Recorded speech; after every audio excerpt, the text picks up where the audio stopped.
Gracias.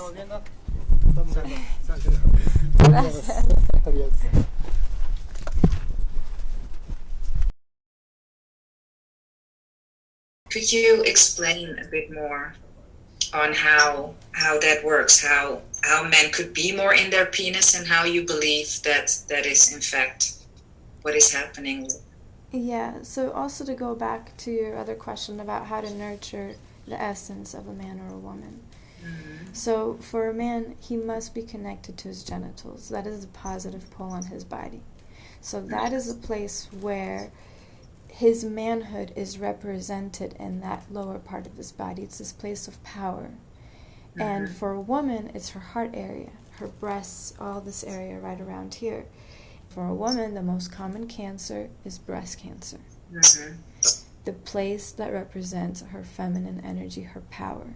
And the most common cancer for men is prostate or testicular cancer around the genital area.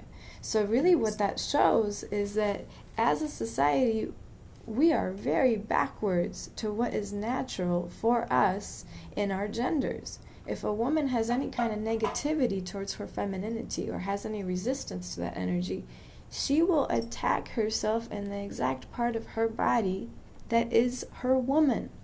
And the man will attack himself in the exact part of his body that represents him as a man.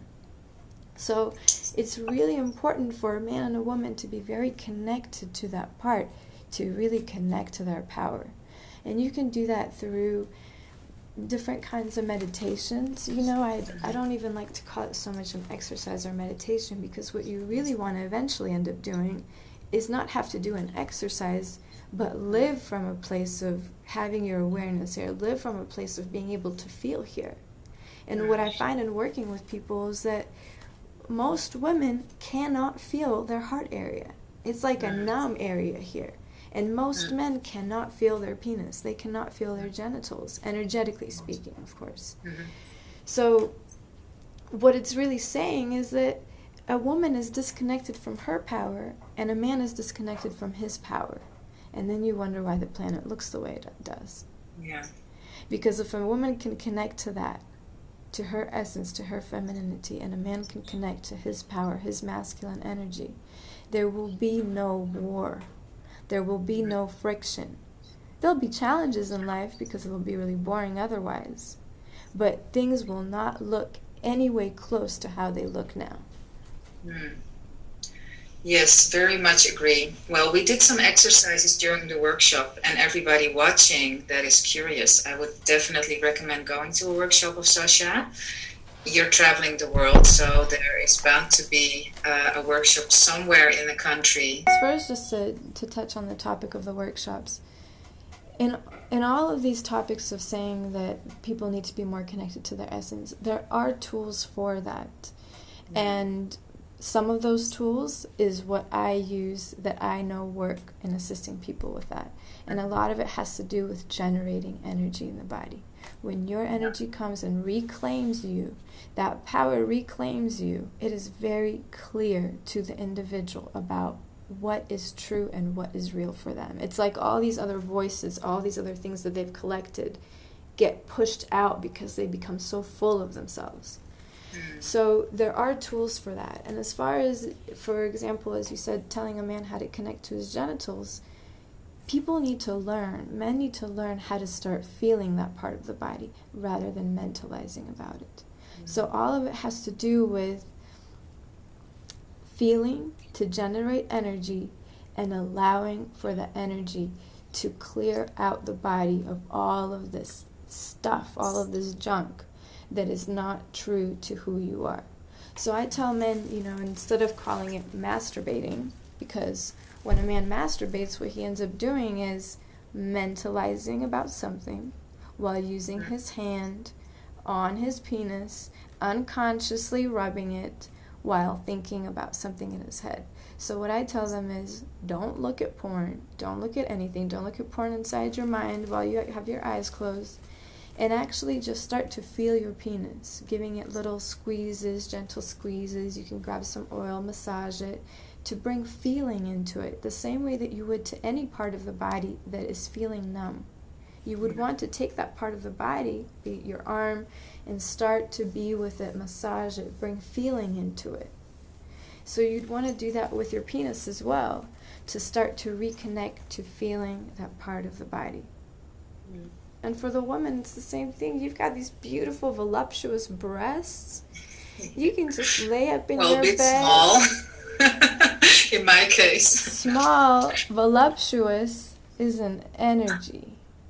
Oh, okay, great. I'm not They're talking voluptuous. That's right. Women are a big ball of voluptuousness. Yeah. So women got these beautiful, juicy breasts. I don't care if they're totally flat, just with a small nipple. Breasts are so beautiful and juicy because the energy that comes off of them, that heart energy, is the juiciest energy that they could ever find in their auric field. So they can take their hands and just start to caress their breasts and totally be with that part of the body, starting to feel that part. Now, what happens for a lot of men and women is that the places that are numb are usually numb because there's things going on in those parts of the body that they don't want to feel.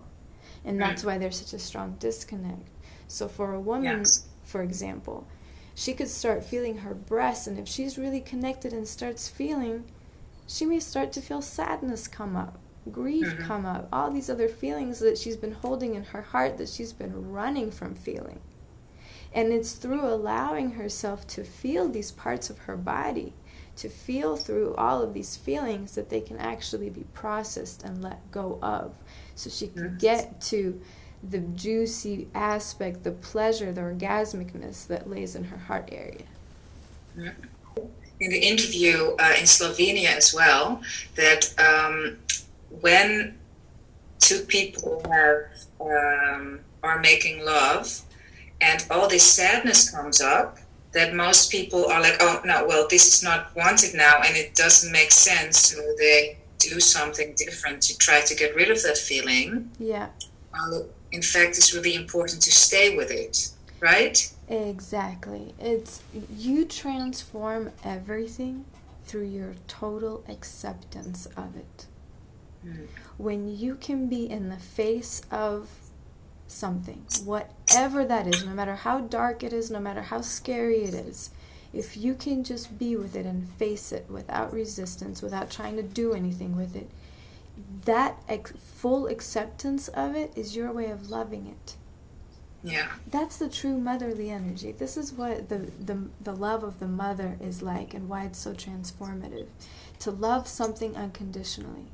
So if you can have all of these scary things come up for you, and you just be there with them unconditionally, just watching them without judgment, and be there fully, your presence starts to transform everything in and of itself. Yeah. And most people get scared and they start to run. But if you stay with it, that's when things really start to transform. Yeah. The best way that you can help anybody on the planet is by being a role model of what you want to see. So forget about fixing anybody. Nobody needs to be fixed.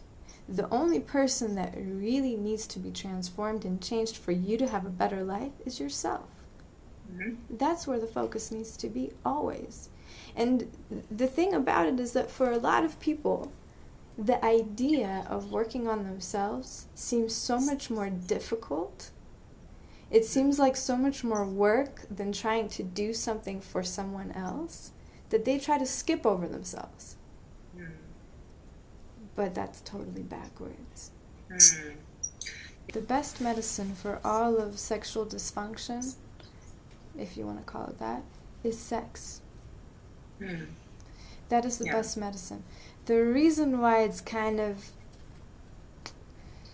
not such a clear answer for me to give is because it's not sex as we know it in society. It's definitely not porno sex. It's definitely not Hollywood sex. It is sex in its natural state of what it was intended to be, an energetic connection, a healing connection that heals both people when they come together. So sex is the best medicine for sexual shame.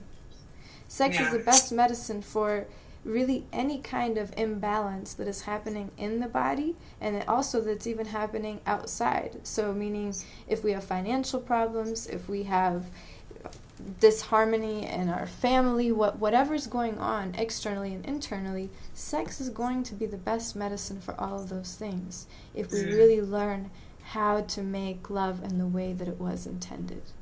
Yeah. I will start a YouTube channel so that people can have something real to connect to. I feel like that's really what's lacking on the planet. Just something real, something that they can watch and will make them feel a connection to who they really are. Yeah. And they get the right information. Yeah. Thank you so much for your time. And you're in Mexico now? Where are you? Yeah, I'm in Mexico.